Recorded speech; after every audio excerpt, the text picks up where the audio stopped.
Buenos días, hermanos. Buenos días, chicos. ¿Cómo están? ¿Contentos de estar en la casa de Dios hoy? Por mi parte, muy feliz.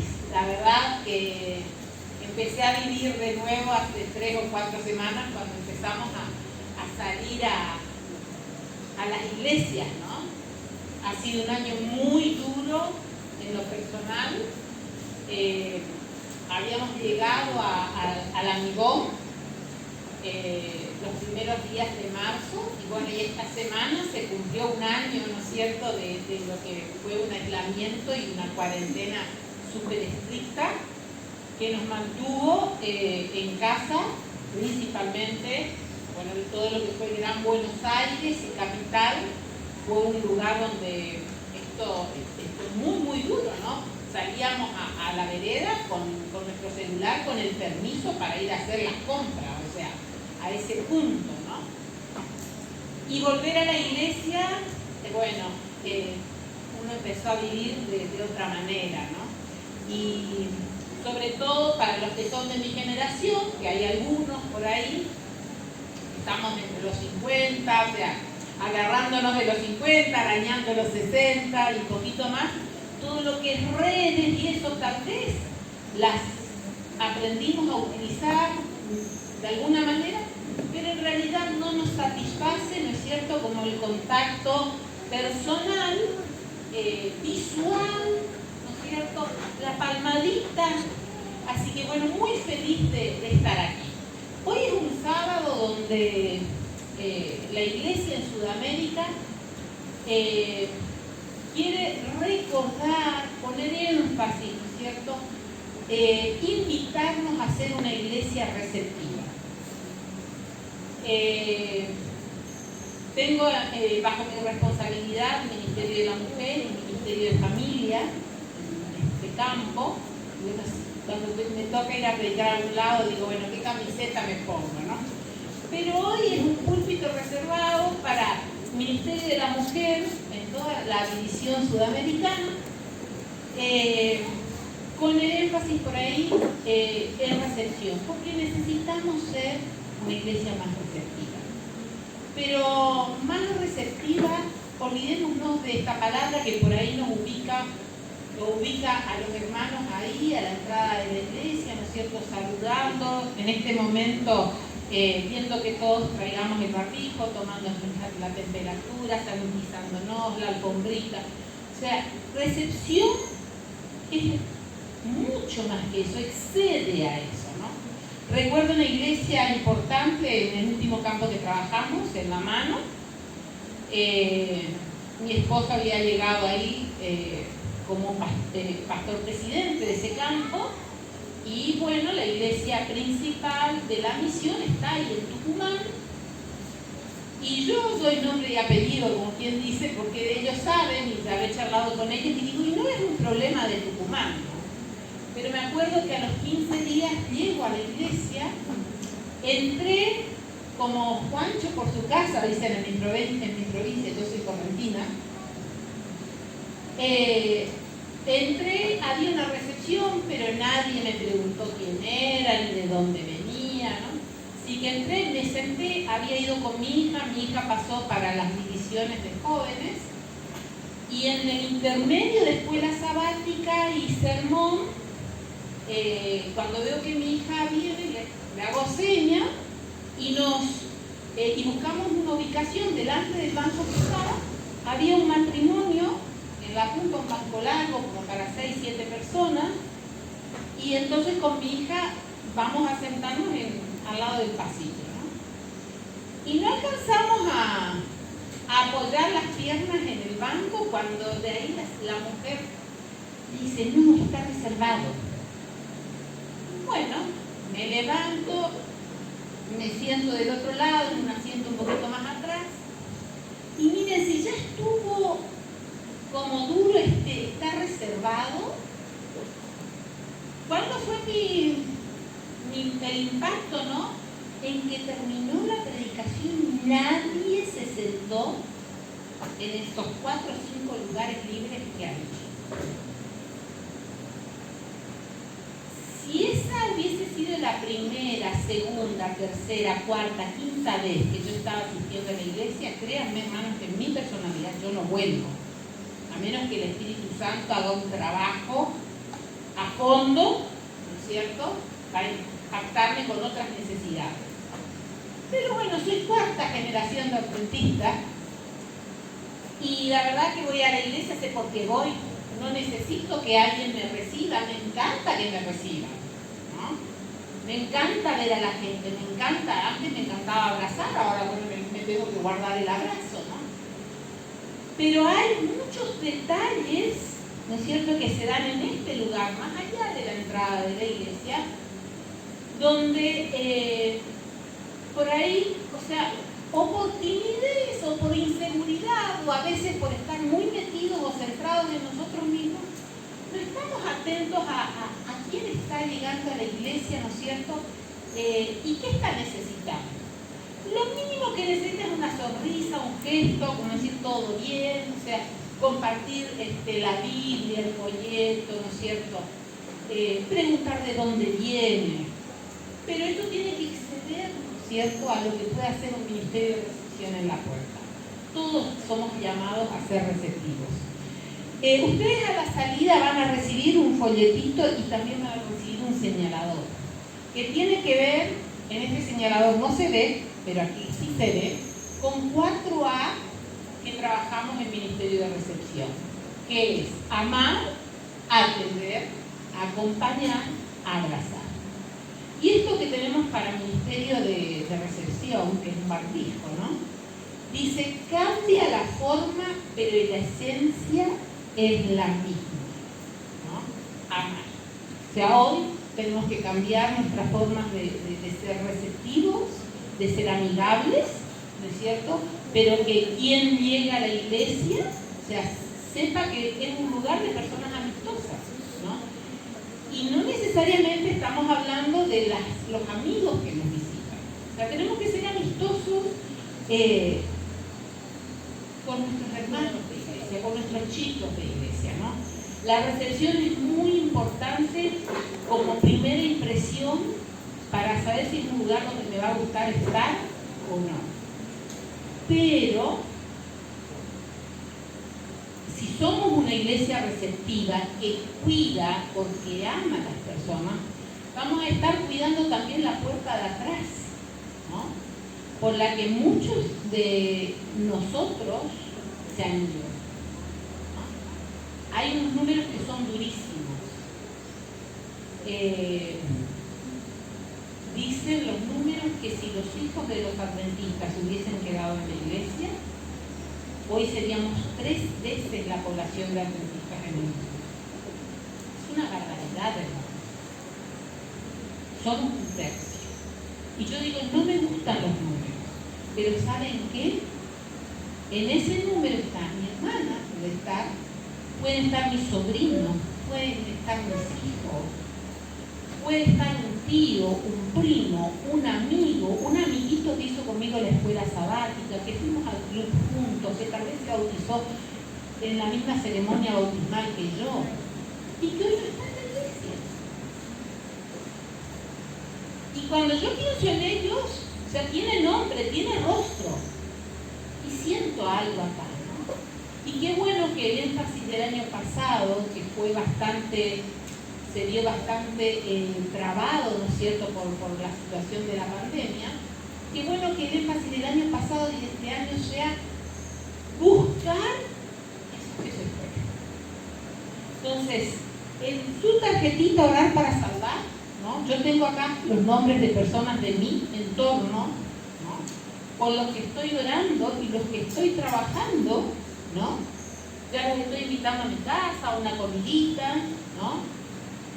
Los voy a invitar a ustedes la amistad, los voy a invitar para Semana Santa, ¿no? Y así sucesivamente. No voy a perder oportunidad en el año. Por eso es importante que en esta tarjeta, ¿recibieron ya la tarjeta? Bueno, va a haber... En la semana de oración tuvimos eso. En la semana de los 10 días, ¿no? Sí. Sí. Ahí se entregaron. Yo, si no, esta tarde prometo que podemos entregar algunas, ¿va? Qué importante es que sea con personas de nuestro entorno, porque yo estoy orando por mis sobrinos que están en Corrientes, pero oro para que Dios toque a alguna persona a trabajar por ellos, ¿no? Y voy a hablar con las personas que yo creo indicadas para que puedan trabajar por ellos, pero tengo una obra que hacer en mi vecindario, entre las amistades. Acá tengo amigos que estuvieron en la iglesia en la época de la secundaria y que hoy los tengo cerca, pero que no están en la iglesia. Así que hoy voy a trabajar por ellos, ¿no? La iglesia receptiva tiene que cuidar esa puerta y tiene que cuidar esta. Así que, hermanos, acá tienen la clave. Ahora cuando nos retiremos en lo que es recepción, le van a estar entregando una tarjeta. Vamos a abrir la palabra de Dios para reflexionar en algunos encuentros. Ustedes me van a disculpar, pero no tengo un lugar donde poner el vaso, así que traje mi botella.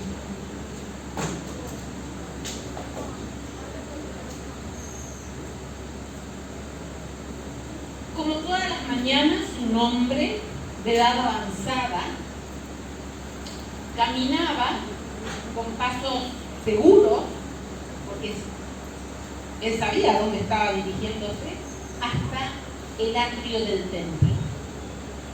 Y en un atrio muy amplio, él buscaba un lugar donde sentarse, y así una mañana tras otra. Hasta que un día apareció el motivo de sus caminatas hacia el templo cada día. En el libro de Lucas, en el capítulo 2 de Lucas,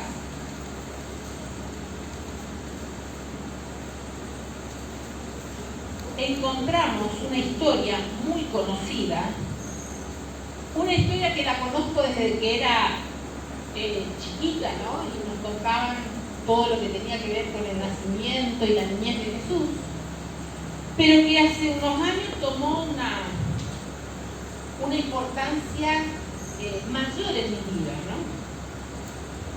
Dice el versículo 25 de Lucas 2. Había en Jerusalén un hombre llamado Simeón, justo, piadoso, que esperaba el consuelo de Israel, y el Espíritu Santo estaba sobre él. Le había sido revelado por el Espíritu Santo que no moriría sin ver antes al Cristo del Señor. Movido por el Espíritu, Simeón fue al templo. Y cuando los padres entraban con el niño Jesús a cumplir lo que requería la ley, Simeón lo tomó en sus brazos y alabó a Dios diciendo: Ahora, Señor, conforme a tu promesa, despide a tu siervo en paz. Porque mis ojos han visto tu salvación que has preparado en presencia de todos los pueblos. ¿A qué venimos a la iglesia?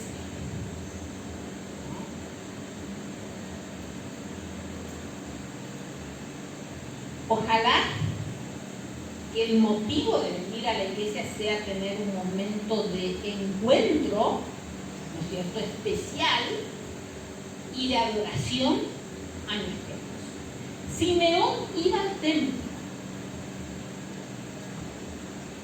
Y cuando entra una pareja que pasa desapercibida para todos, incluso para los sacerdotes y la gente que oficiaba en el templo, para aquellos que eran conocedores de las profecías, dice Elena White, usa la palabra oráculos, ¿no?, que eran los que deberían estar atentos,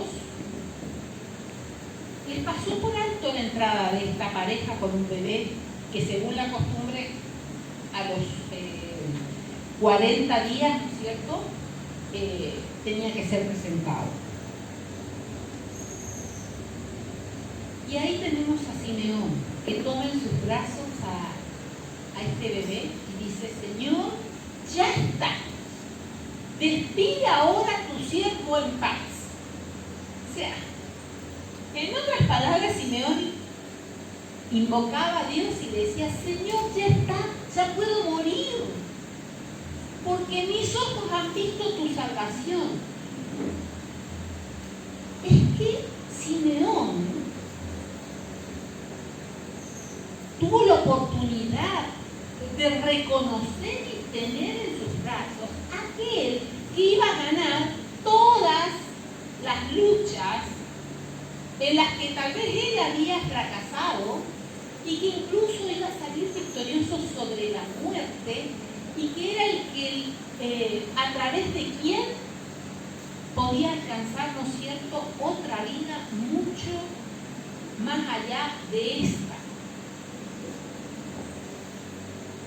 Y en un momento me pregunté: Señor, ¿qué tenía Simeón de distinto que te dignaste a impresionarlo, a impactar su persona, ¿no es cierto?, con esta certeza de que él iba a conocer al Mesías, ¿no es cierto?, y que lo iba a tener en sus manos.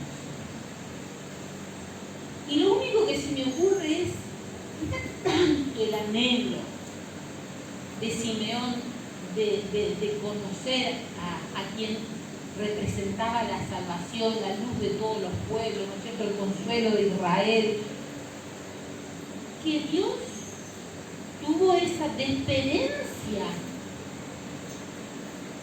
de permitirle reconocer al Mesías cuando todavía, ¿no es cierto?, era algo que era desconocido para el resto del pueblo? Y este es un encuentro, digo yo, un encuentro desde el anhelo, a plena luz del día, en horas de la mañana. Pero en horas de la noche, en esa misma ciudad, años más tarde, un hombre camina por las oscuras calles de Jerusalén hacia las afueras. ¿A dónde iba? Iba al Monte de las Olivas. ¿A qué iba? Iba a encontrarse con un personaje, o sea, con una persona que se había convertido en personaje, que estaba causando, ¿no es cierto?, mucho ruido, a quienes muchos veían como un revolucionario, que estaba atentando contra el sistema económico, ¿no es cierto?, religioso de la época. Estamos hablando de Nicodemo. Y Nicodemo había hecho un trabajo de campo, ¿no es cierto?, para saber la costumbre de Jesús de ir, ¿no es cierto?, sistemáticamente o diariamente en alguna hora a ese lugar a orar. Bueno, nosotros sabemos que Jesús iba a orar, no sabemos si Nicodemo sabía que iba Jesús, pero sí Nicodemo sabía que ahí lo podía encontrar. Y hacia ahí va. Y entonces podemos abrir la Biblia en Juan 3. Juan 3. Había entre los fariseos un hombre llamado Nicodemo, príncipe de los judíos. Este vino a Jesús de noche y le dijo: Rabí, sabemos que tú eres un maestro venido de Dios, porque nadie podría realizar estas señales que tú haces si Dios no estaría con él.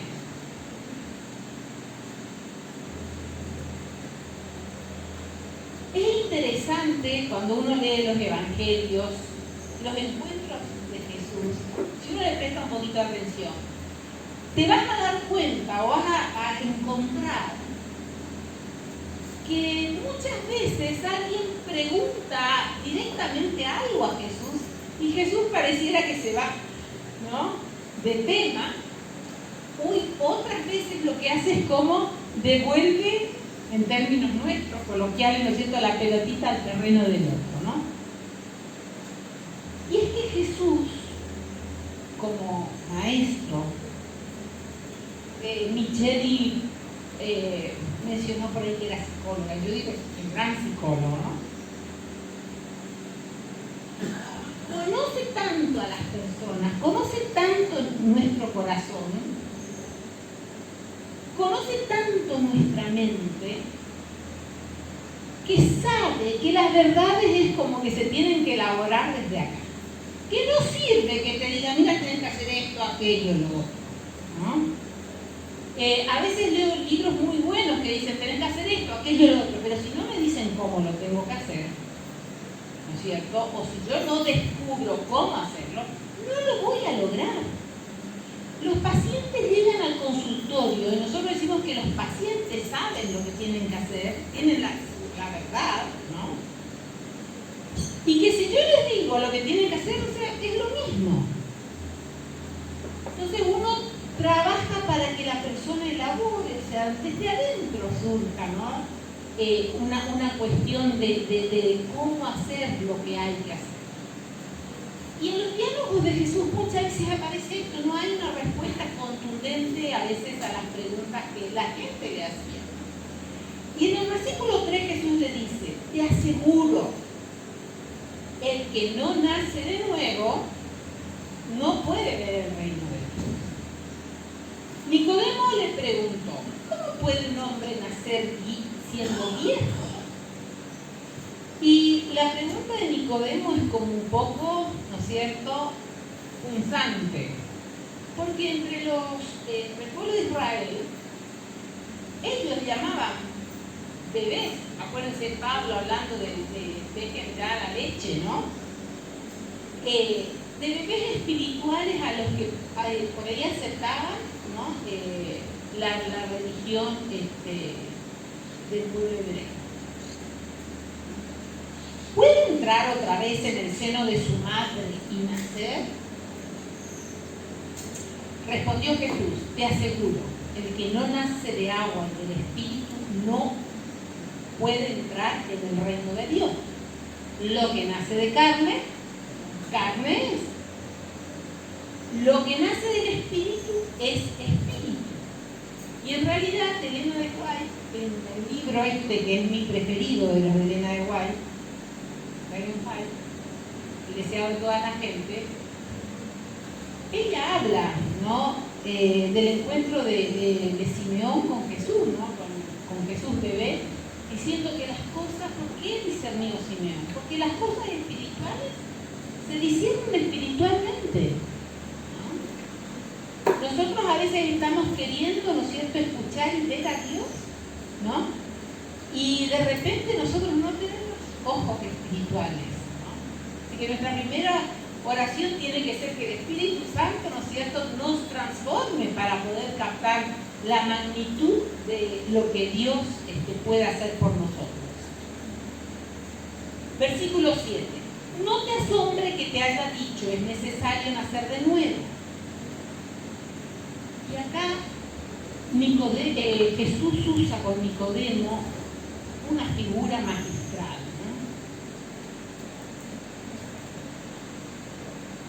¿no? El viento sopla de donde quiere y oyes su sonido, pero no sabes de dónde viene ni a dónde va. Así es todo el que nace del Espíritu. El viento, de hecho, ¿no? Neuma, espíritu, aire. El viento.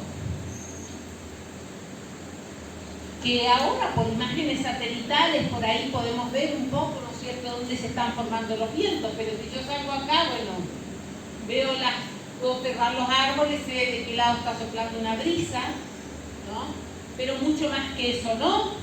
O ese viento que si estoy viendo humor, digo, ay, qué hermosa, las hojas doradas acá en mi vereda frente a la puerta, ¿no? Y que si un día de esos en que estoy en negativo, que si otra vez este viento me ensucia la vereda, me amontona basura, ¿no es cierto?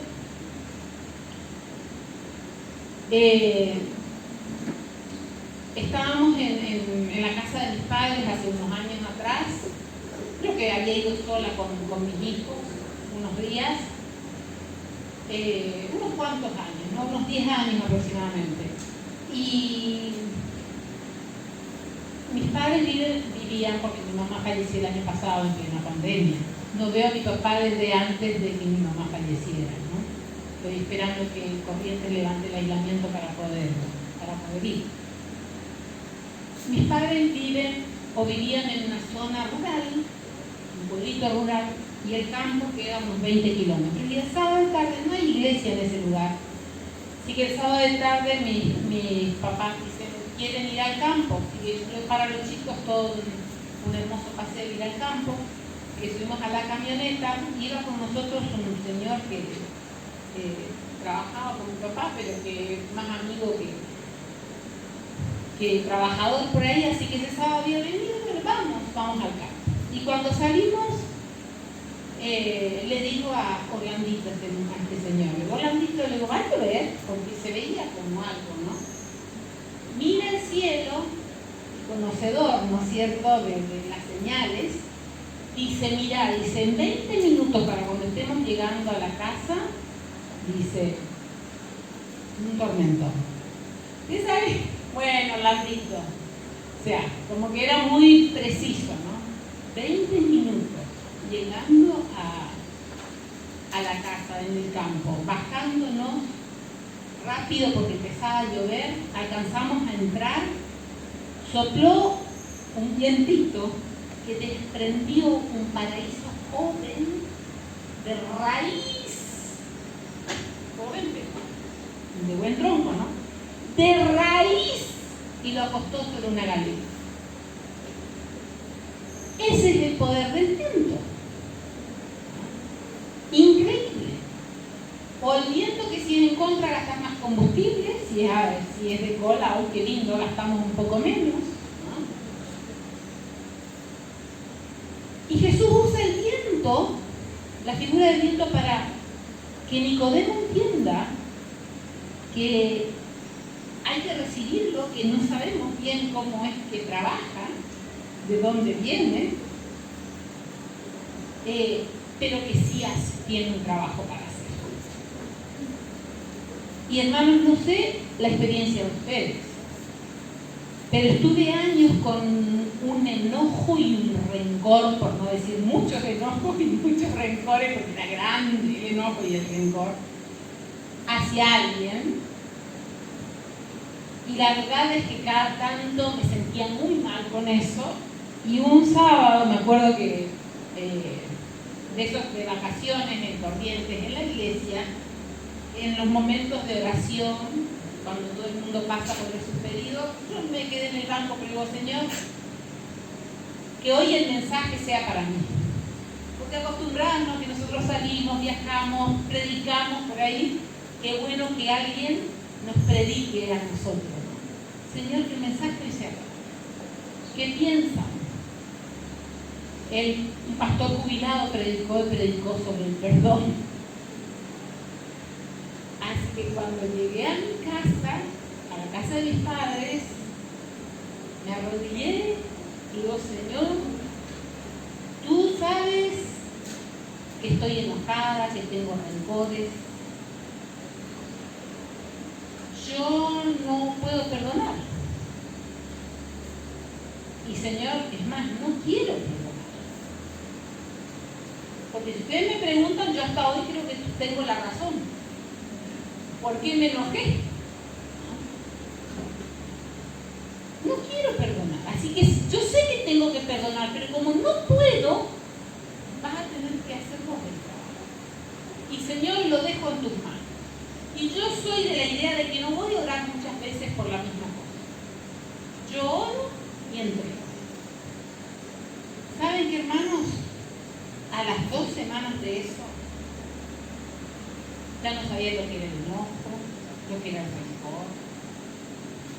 Me encontré con esa persona, todo ok, y de ahí en más nunca un problema con esta persona.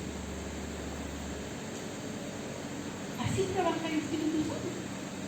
O sea, lo que yo no puedo, que es mucho, el Espíritu Santo lo puede. Es una fuerza transformadora, ¿no? Tiene motor propio, dirían. Ese motor que yo no tengo, ¿no? Ese HP que yo no tengo. La fuerza, el Espíritu Santo sí lo tiene. Y Nicodemo fue a Jesús desde la curiosidad. Y quiero cerrar ahora con un paralelismo entre dos encuentros que están en el libro de Lucas. Otra vez volvemos a Lucas, pero ahora en el capítulo 18. ¿No?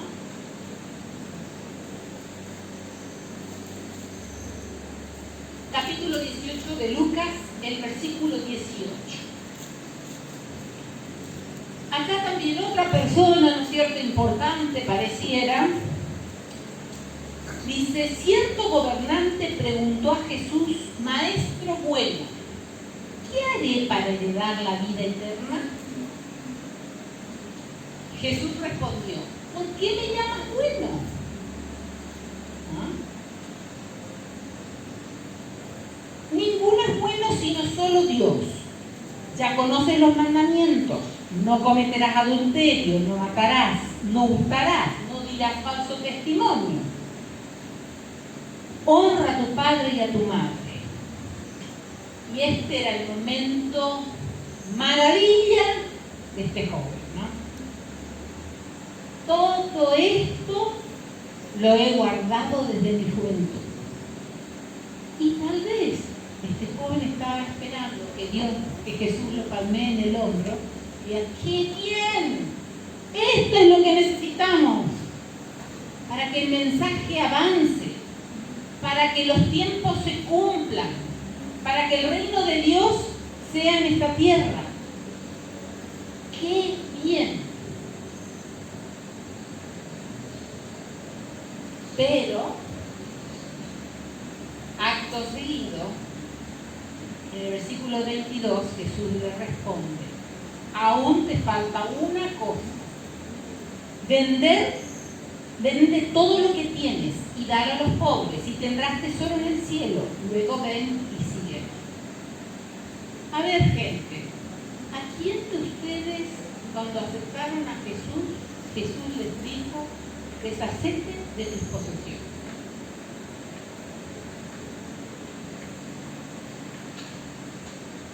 No se lo pidió a mis abuelos, a mis bisabuelos, a mis abuelos, a mis padres. Tampoco creo que he tenido palabra de Dios que me diga, vende lo que tenés y dar a los pobres. Sí, hay muchísimos mensajes, ¿no es cierto?, de un espíritu compasivo, que es el espíritu de Cristo. Generoso, porque es el espíritu de Cristo. ¿Por qué se lo pide a este muchacho? Versículo 23. Cuando él oyó esto, se puso muy triste porque era muy triste. Pero hermanos, bienaventurados los pobres, pero bienvenidos también los ricos, que con sus influencias, sus bienes y sus dones, ¿no es cierto?, ayudan a que la causa de Dios avance. Porque el problema no eran las riquezas, era una cuestión de fe. Interesante que este encuentro dio lugar a una conversación de Jesús con los discípulos, los versículos que siguen, ¿no es cierto?, donde sale el tema de las riquezas. Pero no por las riquezas en sí. Lo que pasa es que Jesús sabía que la seguridad de este muchacho, la seguridad de este joven estaba depositada en lo que tenía, en lo que era, en su linaje, en lo que podía. Y lo que necesitamos es tener fe en quién, en Dios. Nadie que ponga su fe en otro que no sea en Jesús, que por gracia nos salva, por su sangre, porque nos fue gratis, con su sangre nos salva,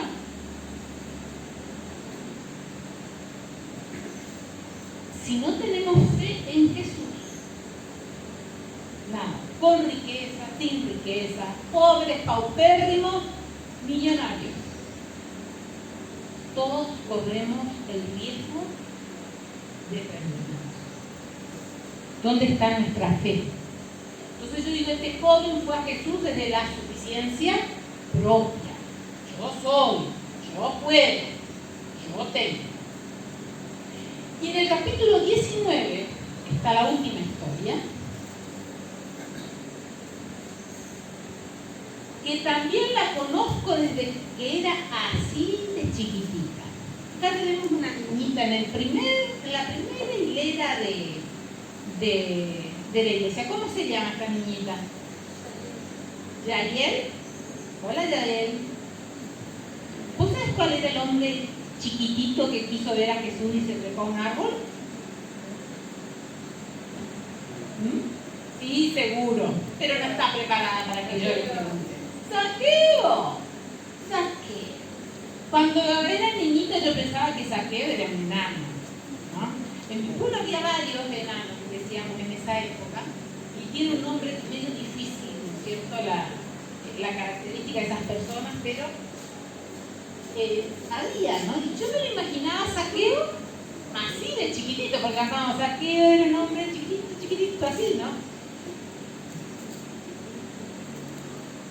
Dice la historia en el versículo 1. Jesús entró en Jericó e iba pasando por la ciudad. Un hombre rico, llamado Saqueo, jefe de los publicanos, procuró ver quién era Jesús. Saqueo, el director de la fiesta. ¿No? El director de la fiesta, jefe de los publicanos. Yo cuando veo un cartel que dice así, ya no me gusta, ¿no? Porque sé que ahí se va parte de lo que uno genera, ¿no? Y el problema era, o sea, cuando Saqueo estaba ubicado en Jericó, porque Jericó había sido, o sea, en un momento fue el lugar elegido para las familias sacerdotales, pero después, como había una ruta, pasaba una ruta comercial por Jericó, era el lugar ideal, ¿no es cierto?, para cobrar impuestos. Y yo pienso que la mayoría de los publicanos se peleaban por esa plaza, ¿no?, por estar ahí. Porque ellos tenían un colegio de publicanos, así como hay colegios de médicos, de abogados, donde sabían lo que tenían que recaudar para Roma, ¿no? Pero también como que ponían sus honorarios, ¿no? ¿Qué porcentaje iba a parar al bolsillo de ellos? Así que la gente no lo quiere. No lo quiere. Yo tampoco lo querría. Dice en el versículo 3, no podía a causa de la multitud porque era bajo de estatura. Corriendo se adelantó, subió a un sicómoro para verlo, porque Jesús iba a pasar por ahí. Cuando Jesús llegó a ese lugar, miró hacia arriba y le dijo, Saqueo, date prisa, desciende, porque conviene que hoy me hospede en tu casa. Miren el Simeón tenía anhelo, Nicodemo tenía curiosidad, el joven rico tenía autosuficiencia, quería pararse al lado de Jesús. Y Saqueo tenía la necesidad de verlo. Tal es así que se trepa un árbol. Y díganme si no les gustaría, chicos, tener un árbol así fácil de trepar algunas veces, ¿no? Porque nos gusta, cuando éramos chicos, mal que mal, a la mayoría nos gustaba por ahí, ¿cierto? Lo que significaba poder trepar a un árbol. Treparse a un árbol. Y no con jeans, ni con zapatillas, vestidos, mantos, unas sandalias costosas. Y ahí lo tenemos a Zaqueo ahí arriba, observando. Qué alegría cuando lo puede llegar a ver. ¿Qué momento es en que Jesús levanta la vista y dice: Zaqueo, bájate que voy para tu casa?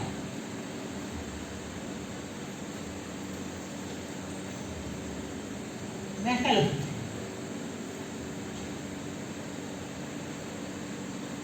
Jesús atento a las necesidades de la gente, y así como curaba, restablecía vista, restablecía músculos, resucitaba muertos, curaba dolores emocionales, atento a la necesidad espiritual de Zaqueo.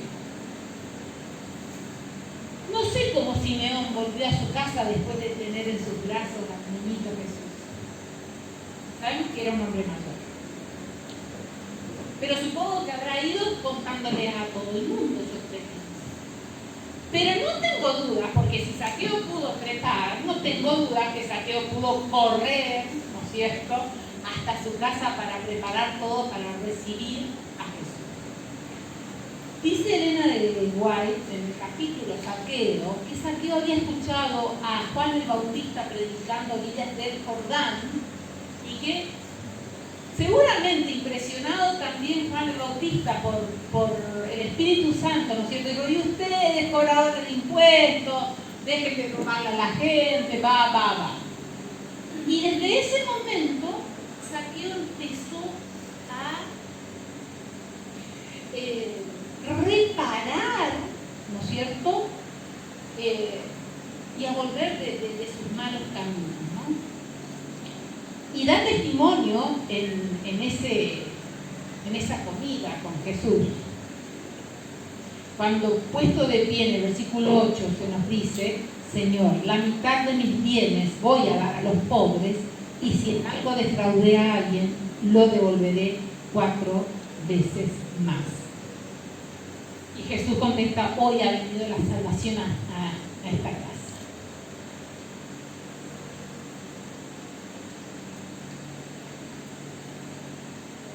Lamentablemente, vamos por lo primero. Las historias en la Biblia tienen el poder, ¿no es cierto? Tienen un poder, si lo permitimos, de trabajar en nosotros, porque por identificación, ¿no es cierto?, podemos vernos, podemos sentirnos como un poco Simeón, un poco Nicodemo, un poco también la mujer samaritana junto al pozo, un poco el joven rico, un poco Zaqueo. Yo les dije al comienzo: soy 4ª generación de adventista y no saco chapa de esto, hermano. Y el otro día, así charlando con quien tengo acá en esta lista, me dice que él es 5ª generación de adventista. O sea, él es hijo de adventista. Hoy no se considera adventista, pero yo tengo fe en que Dios lo va a traer. Su tatarabuelo fue adventista. Y crecí en la iglesia. ¿Quiénes crecieron en la iglesia acá? O sea, desde niños. Hay algunas manos. Y algunas son de mi generación, digámoslo así. Si bien se predicaba de la gracia, había mucho énfasis en la ley. Recuerdo en la escuela sabática, ¿no?, el angelito que te portaba mal, se daba vuelta y se tapaba la cara. Mis papás me decían que si yo entraba, por ejemplo, al cine, los ángeles no me acompañaban al cine.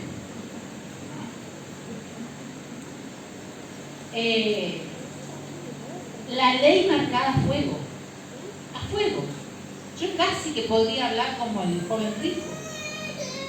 No voy a mirar al marido de mi amiga. No voy a tomar lo que no es mío. O sea, con la letra, todo bien. Amo a mis padres, trato de honrarlos.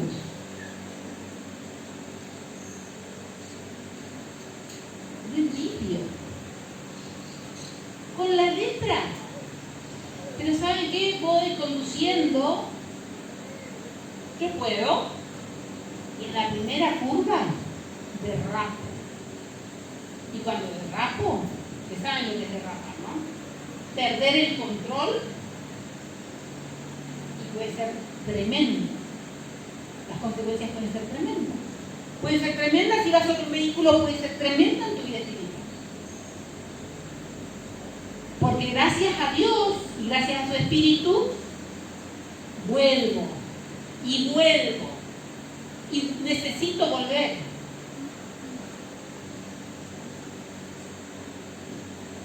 ¿Cuánto mejor que mi experiencia cotidiana sea identificarme todos los días con Zaqueo para sentir la necesidad que tenía Zaqueo de encontrarse con Jesús? Zaqueo sabía que no importaba que devuelva lo que no era suyo, que restablezca, que dé 4 veces, no alcanzaba todo lo que él podía hacer, sino que necesitaba a Jesús.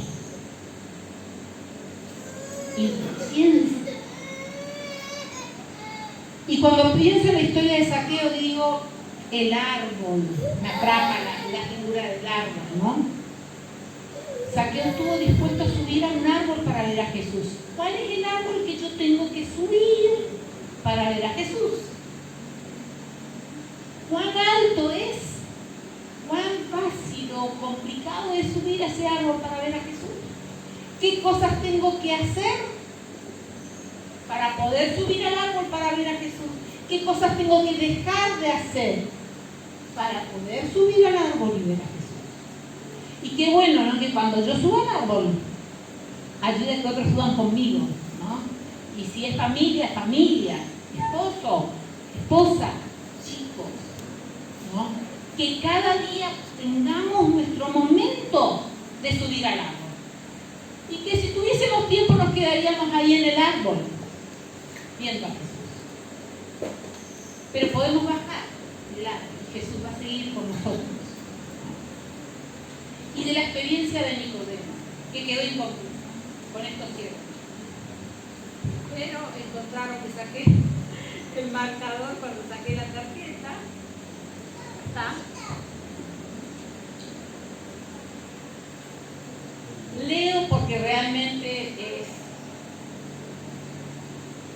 impresionante como Elena Esquay nos habla en estos últimos párrafos del capítulo Nicodemo. Después de la ascensión del Señor, cuando los discípulos fueron dispersados por la persecución, Nicodemo, fue de noche a ver a Jesús, para que no lo vean, Nicodemo se adelantó osadamente.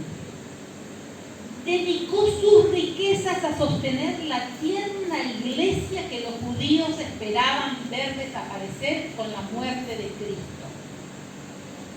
En tiempos de peligro, el que había sido tan cauteloso y lleno de dudas, se manifestó tan firme como una roca, estimulando la fe de los discípulos y proporcionándoles recursos con que llevar adelante la obra del Evangelio. Aquellos que en otro tiempo le habían tributado reverencia, le despreciaron y persiguieron. Quedó pobre en los bienes de este mundo, pero no le faltó la fe que había tenido su comienzo en aquella conferencia nocturna con Jesús. Nicodemo relató a Juan, donde leímos esta historia, el encuentro de Nicodemo. Nicodemo relató a Juan la historia de aquella entrevista y la pluma de este la registró para instrucción de millones de años. Las verdades allí enseñadas son tan importantes hoy como en aquella solemne noche que sombreara la montaña donde el gobernante judío vino para aprender del humilde maestro de Galilea el camino de la vida. ¿Cuánto hace que tuvimos nuestro primer encuentro con Jesús? Y con el pasar del tiempo, ¿qué evaluación podemos hacer de nosotros, de nuestra relación con Jesús? ¿Seguimos viviendo de la historia? ¿O todos los días podemos acercarnos a Jesús, renovar un encuentro, salir fortalecidos, adelantarnos osadamente como Nicodemo? Nicodemo fue una roca en tiempos difíciles de la iglesia primitiva. Fue una roca. Cuando había persecución, ahí Nicodemo estuvo sosteniendo con sus bienes, ¿no es cierto?, a los pobres y a los discípulos. Nosotros hoy no tenemos persecución religiosa, no en esta latitud. Pero tenemos una pandemia, ¿no es cierto?, que nos dispersó. Tenemos una iglesia dispersa, ya sea por la pandemia o desde antes de la pandemia. Acuérdense de los números de los que hablamos al comienzo. ¿Será que por tener un encuentro cotidiano con Jesús podemos ser la roca, ¿no? Podemos salir a buscar a esta iglesia dispersa?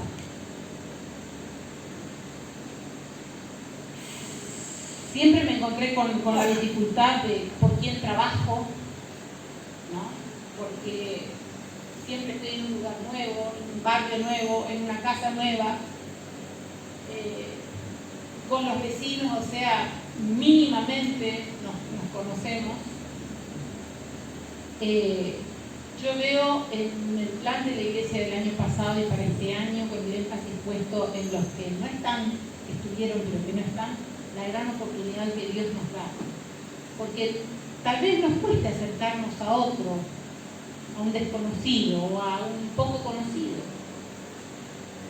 Pero pensemos en todo lo que podemos hacer, ¿no es cierto?, para trabajar por ese que conoces y que hoy no está en la iglesia. Hermanos, podemos ir a Jesús todos los días. Y ojalá que siempre nos estemos identificando con Zaqueo y con Nicodemo, ¿no? También con Simeón, tener el deseo de ver a Jesús, tener la curiosidad por conocerlo más a Jesús y tener la necesidad de que Él nos dé todo lo que nosotros, todo lo que a nosotros nos es negado, todo lo que para nosotros es imposible, aún, ¿no es cierto?, mantenernos firmes en los caminos del Señor hasta que Cristo venga. Que Dios nos bendiga en estos desafíos. Ese es mi deseo.